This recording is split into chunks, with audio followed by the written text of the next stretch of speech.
Shalom, Bapak Ibu yang dikasihi Tuhan Yesus. Kita ketemu lagi dalam renungan tengah minggu ya, Rabu hari ini. Puji nama Tuhan kalau kita tetap dalam keadaan sehat ya. Tanpa terasa tahun ini sudah berganti ya, cepat sekali. Usia kita juga tambah ya, tidak mungkin tambah muda, tapi yang pasti yang muda mungkin tambah dewasa, tapi yang kayak kita tambah tua. Tapi puji nama Tuhan ya. Apapun yang terjadi tahun 2022 ini kita tidak tahu ya. Ini bulan Januari banyak ramalan-ramalan yang mengatakan betapa banyak hal-hal yang akan negatif terjadi tahun 2022 ini ya. Tapi yakin dan percaya kita punya sesuatu yang luar biasa, person yang mengasihi, yang mencintai, yang melindungi, yang menguatkan kita ya sebagai umatnya, orang yang percaya kepada Tuhan Yesus Kristus. Oke, kita akan masuk sebuah renungan dengan tema judulnya adalah kuatkan dan teguhkan hatimu ya. Kita akan berdoa terlebih dahulu. Tuhan Yesus, kami mengucap syukur untuk sore yang luar biasa ini Tuhan, di mana Engkau boleh pertemukan kami dalam keadaan sehat. Dan kami semua sedang-Mu di tempat ini Tuhan Yesus. Kami akan dengar sabda firman-Mu yang boleh menguatkan kami. Sembunyikan hamba-Mu di belakang salib-Mu. Nama Tuhan Yesus saja yang dipuji dan dimuliakan. Kiranya firman-Mu boleh menjadi kekuatan, berkat buat setiap kami Tuhan Yesus. Dalam nama Tuhan Yesus kami berdoa dan mengucap syukur. Haleluya. Amin. Puji nama Tuhan. Tema renungan adalah kuatkan dan teguhkan hatimu ya. Kita baca dalam Yosua 1 ayat 2 sampai 9. Ayatnya agak panjang sedikit ya, enggak apa-apa. Tapi kita memang harus tahu, harus mengerti betapa memang ada pertempuran yang luar biasa dari kehidupan Yosua ini, bagaimana dia diangkat oleh Tuhan sendiri untuk menggantikan Musa ya, untuk memimpin umatnya yang luar biasa banyak ya, 2 juta orang ya. Yosua 1 ayat 2 sampai 9. Hambaku Musa telah mati ya. Sebab itu bersiaplah sekarang, seberangilah sungai Yordan ini, engkau dan seluruh bangsa ini, menuju negeri yang akan kuberikan kepada mereka, kepada orang Israel itu. Setiap tempat yang akan diinjak oleh telapak kakimu, kuberikan kepadamu, seperti yang telah kujanjikan kepada Musa. Ya. Dari padang gurun dan gunung Libanon yang sebelah sana. Ya. Kalau kita lihat ayat yang keempat ini, dari padang gurun yang diinjak bangsa Israel saat itu, dia masih berkeliaran di padang gurun, dan gunung Libanon yang di sebelah sana itu berarti adalah utara Israel yang sampai saat ini tetap jadi negara Libanon ya, itu belum dikuasai oleh Israel sampai sekarang ya. Kemudian yang sebelah sana itu sampai ke sungai besar yakni sungai Efrat. Nah, kalau kita tahu sungai Efrat itu adanya di negara Irak ya, dan Irak ini adalah sebelah timurnya Israel. Tapi sebelum kita masuk ke Irak, kita harus menguasai Yordan dulu ya. Yordan ya betul, Yordan kemudian baru Irak timurnya lagi. Jadi dengan begitu sebetulnya kekuasaan Israel yang diberikan Tuhan kepada bangsa ini luar biasa luas ya, luar biasa luas. Utaranya sampai Libanon, timur sampai Yordania, Irak itu harusnya juga dalam genggaman Israel karena diberikan Tuhan ya. Seluruh tanah orang Het sampai ke laut besar di sebelah matahari terbenam, semuanya itu akan menjadi daerahmu. Seorang pun tidak akan dapat bertahan menghadapi engkau seumur hidupmu. Seperti aku menyertai Musa, demikian aku akan menyertai engkau. Aku tidak akan membiarkan engkau dan tidak akan meninggalkan engkau. Ini katakanlah, kuatkan dan teguhkan hatimu, sebab engkaulah yang akan memimpin bangsa ini memiliki negeri yang kujanjikan dengan bersumpah kepada nenek moyang mereka untuk diberikan kepada mereka. Ulang sekali lagi, hanya ayat yang ke-7, kuatkan dan teguhkanlah hatimu dengan sungguh-sungguh. Bertindaklah hati-hati sesuai dengan seluruh hukum yang telah diperintahkan kepadamu oleh hambaku Musa. Janganlah menyimpang ke kanan atau ke kiri, supaya engkau beruntung kemanapun engkau pergi. 8. Janganlah engkau lupa memperkatakan kitab Taurat ini, tetapi renungkanlah itu siang dan malam, supaya engkau bertindak hati-hati sesuai dengan segala yang tertulis di dalamnya. Sebab dengan demikian perjalananmu akan berhasil dan engkau akan beruntung. Bukankah telah kuperintahkan kepadamu?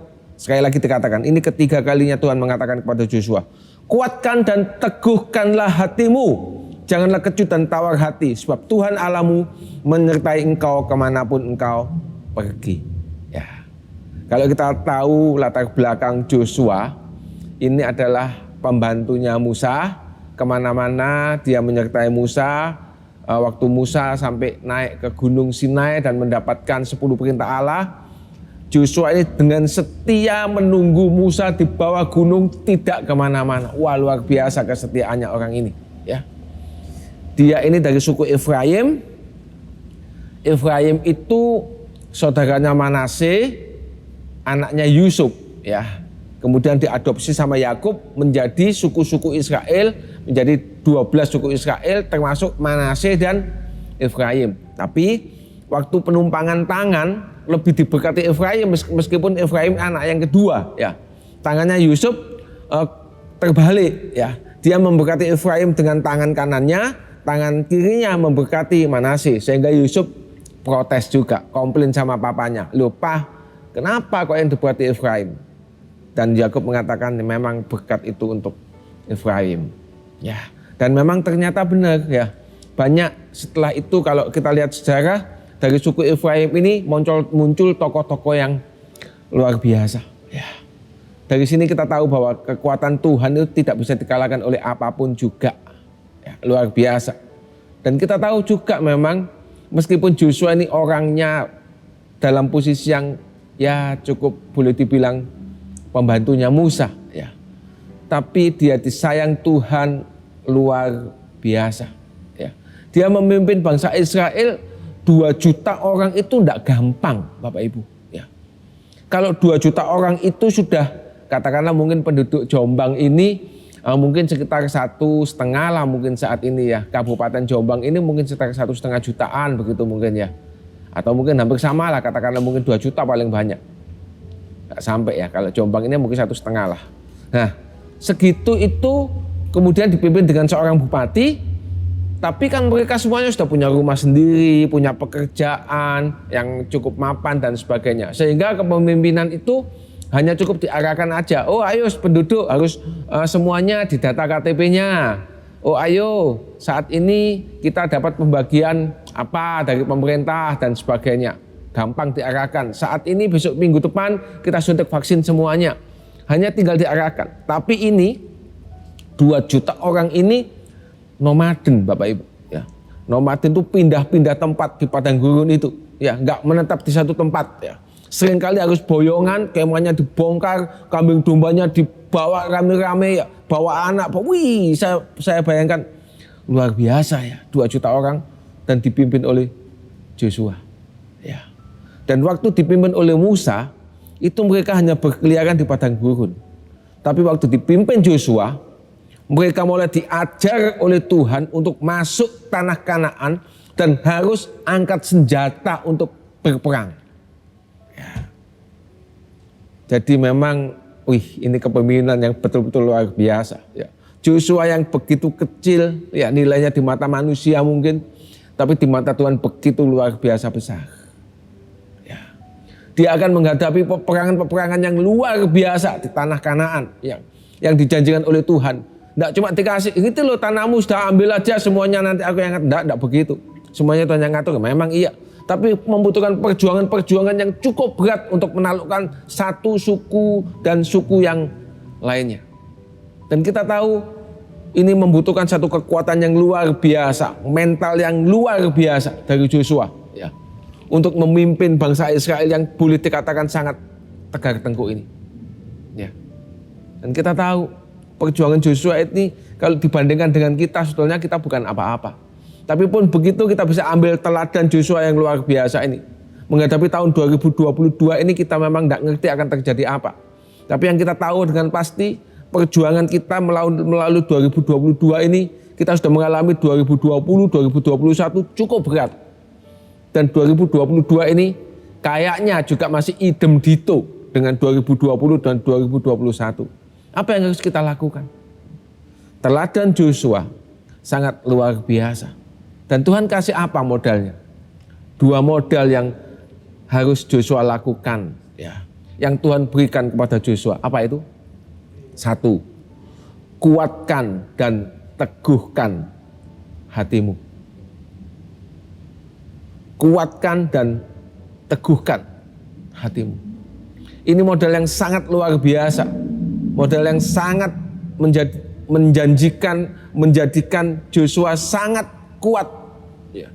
Dan kemudian dia bisa pimpin bangsa Israel. Kekuatan dari mana? Bukan dari kita pasti. Bukan dari manusia pasti. Tapi dari Tuhan Allah sendiri. Dia Allah yang luar biasa. Dia Allah yang maha kuat. Yang memberikan itu kepada Joshua. Apa yang terjadi? Bangsa Kanaan ditaklukkan satu. Semuanya terjamah oleh tangannya Joshua. Ya. Semuanya ditaklukkan pelan-pelan oleh Joshua. Akhirnya Kanaan bisa dimasuki oleh bangsa Israel. Luar biasa. Demikian juga dengan kita. Ya. Jangan khawatir dengan kehidupan yang masa depan yang sepertinya kita tidak tahu apa-apa. Ya. Tuhan janjikan kepada kita tidak banyak hal. Ya. Tapi cukup kita apa? Mental kita bersama dengan Tuhan. Ya. Kuatkan dan teguhkan hatimu. Ya. Sekali lagi, kuatkan dan teguhkan hatimu. Dikatakan diulang ketiga kalinya. Kuatkan dan teguhkan hatimu. Ya. Satu poin yang sangat luar biasa. Yang dipandang itu selalu masalahnya. Yang dipandang itu selalu hal-hal yang ada di depan mata. Mereka tidak mau pandang Tuhan yang tidak kelihatan. Mereka tidak mau ngerti bahwa ada person yang luar biasa yang bisa menaklukkan semuanya itu. Ya. Dengan hanya 1 firman kalau itu keluar dari mulut lidahnya Allah. Dan mereka selalu dikhawatirkan dengan banyak hal.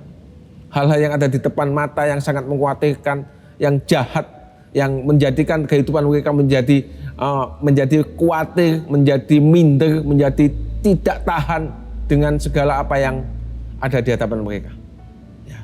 Dan kita tahu kalau ini terjadi buat kehidupan kita, ya. Kita ada masalah datang dan kemudian kita katakan, aduh masalahku luar biasa berat, ya. Aduh tidak ada pertolongan. Aduh siapa yang akan nolong aku, ya. Semuanya serba gelap. Tidak ada masa depan. Ya. Ingat, Joshua pun mengalami hal yang seperti ini. Ya. Joshua pun mengalami hal yang begitu luar biasa pelik buat kehidupannya dia. Ya. Dia harus pimpin bangsa Israel yang 2 juta orang. Ya. Dia harus mengarahkan mereka dalam setiap peperangan dan itu harus dimenangkan oleh mereka. Ya. Begitu luar biasa kepemimpinan Joshua. Ya. Dan ini kalau dilakukan oleh Joshua sendiri, tidak mungkin. Tidak mungkin bisa, ya. Mustahil bisa. Tapi Joshua punya kekuatan yang luar biasa kita tahu. Dia punya Tuhannya Bapak Abraham.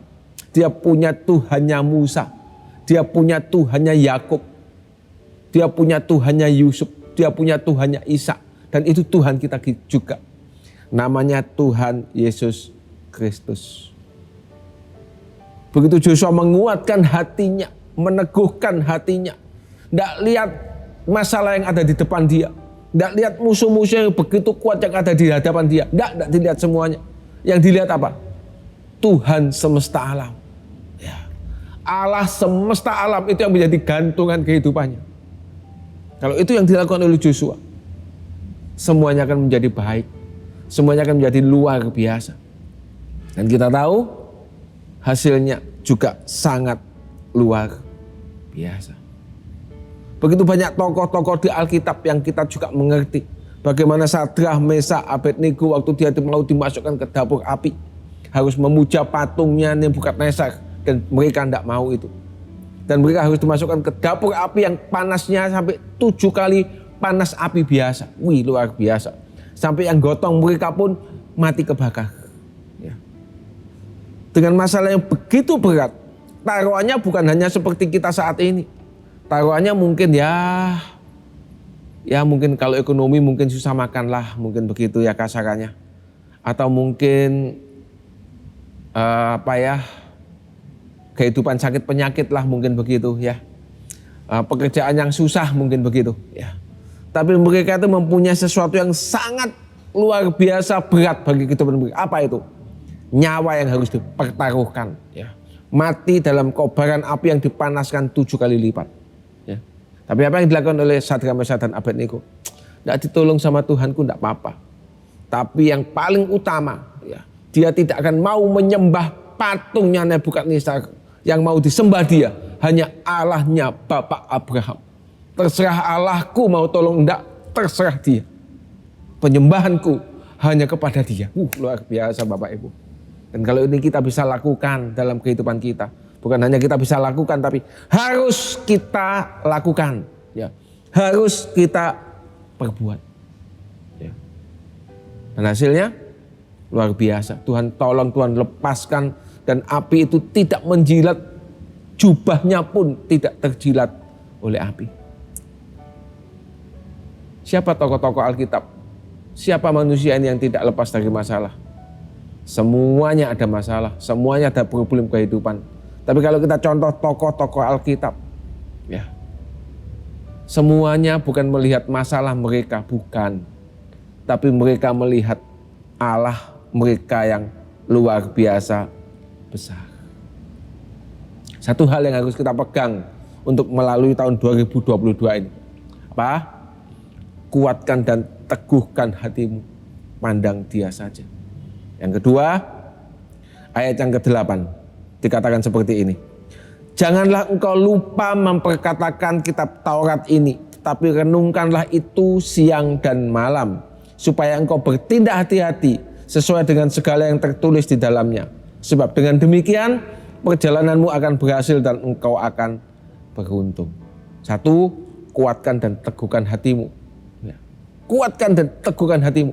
Yakin dan percaya Natal 2022 akan kita jalani di depan nanti 12 bulan lagi, ya, dalam keadaan tetap sehat, tetap kuat, karena kita meneguhkan hati kita. Tahun baru 2023 kita akan menyongsong matahari pagi bersama-sama, tetap dalam keadaan sehat. Imani ini, kuatkan dan teguhkan hati kita. Dan yang kedua, Tuhan ajarkan apa? Renungkanlah firman itu siang dan malam, ya. Selalu dekat sama Tuhan, ya. Kalau kita punya, katakanlah, punya komitmen kecil-kecilan, ya, baca ayat Alkitab 1 pasal 1 hari, luar biasa. Kalau kita mau mendekat Tuhan dengan berbagai cara, kita melihat YouTube, video-video khotbah yang baik-baik, kita ikut ibadah saat ini, seperti saat ini kita dengarkan renungan tengah minggu bersama-sama, kita dengarkan ibadah-ibadah gereja lokal kita ikuti. Mungkin ada sekarang ini kaum wanita mungkin mulai dibuka, kaum pria juga mulai dibuka, kaum GOGC juga mulai dibuka, semuanya mulai dibuka, ya. Kita ikuti itu dengan tekun, ya. Kayaknya memang mungkin juga cukup jenuh, setiap kali harus ibadah, tapi berapa kali Bapak Ibu makan? 3 kali sehari kita makan, ya. Makanan mana yang menjahatkan Bapak Ibu? Tidak tahu, ya. Tapi satu seri makanan yang kita makan selama hidup kita, ternyata itu menyehatkan kita, ternyata itu menguatkan kita. Demikian juga dengan firman Tuhan, dengan renungan-renungan yang dibagikan, ya, dengan khotbah-khotbah yang dibagikan, dengan ibadah-ibadah yang diadakan. Kita tidak tahu ibadah mana yang menguatkan kita, yang menjadikan kita sepertinya begitu kuat. Kita tidak tahu yang titik mana itu terjadi. Tapi yakin dan percaya semua seri yang kita lakukan itu, baik itu mendengarkan khotbah, baik itu mendengarkan pujian, baik itu katakanlah beribadah bersama-sama, mendengarkan online seperti saat ini, apapun yang kita lakukan, yakin dan percaya itu menguatkan kita, semakin meneguhkan iman kita, semakin mengokohkan kehidupan kita. Justru orang kecil, mungkin di mata manusia dia tidak ada harganya. Mungkin dia waktu jadi pemimpinan, waktu malah diiri sama teman-temannya. Yang jealous sama dia malah mungkin memuji dia. Ya. Tapi Joshua tidak pusing semuanya itu. Ya. Dia sudah dimusuhi orang sekitarnya, mungkin juga dia harus dimusuhi orang luar, suku-suku harus yang dia hadapi. Begitu luar biasa problem kehidupannya, tapi dia tidak pusing dengan itu. Dia tetap menguatkan hatinya, meneguhkan hatinya, untuk tetap datang di bawah kaki Tuhan. Dia tetap merenungkan firman-Nya siang dan malam. Dengan kekuatan yang luar biasa, bukan dari dirinya sendiri, tapi kekuatan Tuhan yang luar biasa buat kehidupannya. Menjadikan Joshua tambah hari, bukan tambah lemah, tapi semakin hari semakin kuat, semakin hari semakin kuat, semakin hari semakin kuat. Luar biasa. Dan kalau saat itu semuanya kita bisa lakukan, menguatkan hati, merenungkan firman-Nya Dia, jangan khawatir. Tuhan juga kasih upaya yang luar biasa. Ya. Dia juga kasih kadang-kadang itu kejutan buat kehidupan kita. Ya. Dia kasih sesuatu yang menyenangkan bagi kehidupan kita. Itu bisa berupa kesenangan jasmani, tapi juga bisa berupa kesenangan rohani. Ya. Joshua diangkat tinggi-tinggi sama Tuhan. Dia bisa menyaksikan demonstrasi bagaimana sungai Yordan dibelah jadi dua. Ya. Dikatakan seperti ini. Dan Tuhan berfirman kepada Joshua, Joshua 3 ayat yang ke-7. Pada hari inilah aku mulai membesarkan namamu. Nama Joshua diangkat tinggi-tinggi. Ya, tentunya Joshua tidak akan sombong dalam hal ini. Sebab memang kesombongan itu sangat dibenci Tuhan. Tapi Tuhan angkat tinggi-tinggi Joshua di depan semua umat. Ya. Di depan semua, di mata seluruh orang Israel, supaya mereka tahu bahwa seperti dahulu aku menyertai Musa, demikian aku juga menyertai engkau. Ya, sungai Yordan dibelah jadi dua. Ya. Tidak cukup untuk janji dunia aja, tidak cukup. Tapi juga janji kehidupan kekekalan bagi kehidupan kita. Juga Tuhan beri buat setiap kehidupan kita. Yakobus 1 ayat 12 sebagai ayat yang terakhir. Berbahagialah orang yang bertahan dalam pencobaan. Sebab apabila ia sudah tahan uji, ia akan menerima mahkota kehidupan yang dijanjikan Allah kepada barang siapa yang mengasihi Dia. Kita nanti satu ketika, kalau kita masuk surga bersama-sama dengan Tuhan Yesus di sana, kita akan ketemu dengan setiap tokoh yang ada di Alkitab. Kayak dongeng kayaknya. Tapi itu nyata ada di hadapan kita, dan itulah kehidupan yang sesungguhnya yang akan kita dapatkan. Bukan kehidupan fana yang seperti saat ini. Yang sebentar layu, sebentar habis. 70-80 tahun itu merupakan usia manusia pada umumnya. Tapi di dalam kekekalan tidak ada batasan waktu. Dan kita ketemu dengan semua tokoh-tokoh yang luar biasa. Dan salah satunya kita akan ketemu dengan Joshua yang ada dipajang mungkin fotonya di sana. Ya. Kita akan lihat persennya Joshua seperti apa. Ya. Dan kita lihat betapa memang dia itu orang yang mengasihi Tuhan luar biasa. Ya. Yang mempunyai leadership yang luar biasa. Ya. Puji nama Tuhan. Kapan itu? Sebentar lagi. Kita akan lalui dunia ini. Ya. Kita akan lalui tahun 2022. Kita akan masuk ke 2023, 2024, 2025, 2026. Dan satu titik Tuhan akan ambil kita, Tuhan angkat kita dengan penuh kemuliaan. Dan kemuliaan adalah kemuliaan kekal selama-lamanya. Puji nama Tuhan. Kiranya renungan malam ini boleh menguatkan kita, boleh lebih menenangkan kehidupan kita. Ya. Tetap teguh hati, tetap kuatkan hati kita menghadapi apapun juga. Ada Tuhan Yesus bersama dengan kita. Ya. Bersama dengan kehidupan kita. Kita renungkan firman Tuhan tiap hari. Ya. Kita selalu mendekat Tuhan dengan apa yang kita bisa lakukan dalam kegiatan-kegiatan gereja lokal kita. Ya, begitu banyak kegiatan gereja yang kita bisa ikuti bersama-sama. Puji nama Tuhan. Kiranya renungan jadi berkat, jadi kekuatan bagi kehidupan kita. Kita akan berdoa bersama-sama. Tuhan Yesus yang Maha Baik, kami mengucap syukur untuk renungan malam ini Tuhan. Biarlah renungan ini boleh membuka mata hati kami, boleh menguatkan kami Tuhan, meneguhkan hati kami untuk kami boleh mengarungi tahun-tahun ini Tuhan Yesus. Tahun 2022 yang ada di hadapan kami. Tuhan, kami yakin dan percaya kami akan lalui tahun ini bersama dengan Tuhan Yesus yang kami kasihi. Biarlah Engkau boleh menguatkan hati kami Tuhan dengan kekuatan Roh Kudus-Mu. Meneguhkan hati kami dengan kekuatan Roh Kudus-Mu Tuhan. Sehingga kami lalu ini bersama-sama dengan sidang jemaat di tempat ini. Dengan kekuatan dari Tuhan Yesus yang luar biasa. Terima kasih Bapa yang Maha Baik, terima kasih. Kami berdoa buat setiap sidang jemaat-Mu Tuhan dalam keadaan apapun juga. Yang lawati, yang sakit, Engkau berkati mereka yang tetap dalam keadaan permasalahan ekonominya mungkin Tuhan, dalam keadaan kesehatan yang terganggu Tuhan. Engkau yang semuanya jamah tangan-Mu, Engkau yang cukupkan kami, Engkau yang sembuhkan kami, Engkau yang lepaskan kami dari setiap masalah-masalah kehidupan kami. Terima kasih Bapa yang Maha Baik, terima kasih juga untuk bangsa dan negara kami Indonesia Tuhan. Dari pimpinan kami yang tertinggi Pak Jokowi sampai pimpinan yang paling rendah di desa Tuhan Yesus, Pak RT, Pak RW, Pak Lurah. Tuhan Yesus sertai, tambah-tambahkan hikmat yang dari surga, tambah-tambahkan kebijakan dari Tuhan Yesus. Sehingga Tuhan nama-Mu boleh dimuliakan, ditinggikan, damai sejahtera ada di seantero negeri kami Indonesia yang kami kasih ini Bapa. Terima kasih Tuhan Yesus yang Maha Baik, terima kasih.